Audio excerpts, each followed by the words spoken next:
ভারতের বিপক্ষে মহাচাপে বাংলাদেশ, অথচ সেভাবে বোলিংয়ে দেখা যাচ্ছে না সাকিব আল হাসানকে। তাই তো ধারাভাষ্যকার তামিম ইকবালের আগ্রহ সাবেক বন্ধু সাকিবকে ঘিরে।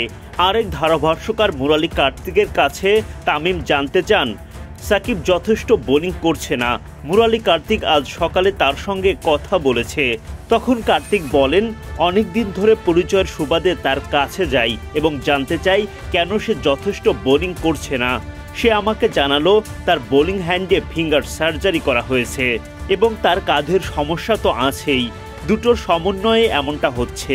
এসব কারণে সে যথেষ্ট বোলিং করছে না বা কার্যকরী হচ্ছে না। প্রথম ইনিংসে মাত্র ৮ ওভার বোলিং করেন সাকিব।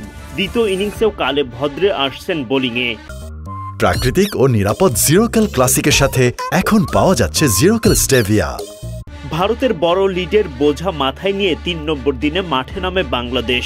দিনের শুরু থেকেই টাইগার বোলারদের ওপর চড়াও হতে থাকেন শুভমন গিল ও ঋষভ পান্থ। দুজনে মিলে গড়ে তোলেন দারুণ এক জুটি। বাউন্ডারিতে শুভমন গিল তুলে নেন 50। গিলের প্রশংসায় তখন পঞ্চমুখ হয়ে ওঠেন ধারাভাষ্যকার তামিম ইকবাল খান। তিনি বলেন, এখন পর্যন্ত গিল দুর্দান্ত ব্যাটিং করে চলেছে।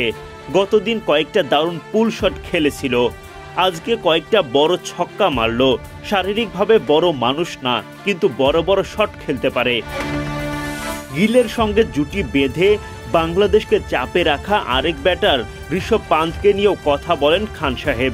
বাংলাদেশের এই ধারাভাষ্যকার বলেন, ঋষভ পান্থ ঘুরে ফিরে মজা করে, হাসে, কিন্তু সে তার খেলাটা খুব ভালো বোঝে। বুদ্ধিমান ক্রিকেটার। একজন তরুণ ব্যাটারের জন্য ম্যাচের পরিস্থিতি বোঝা খুবই গুরুত্বপূর্ণ।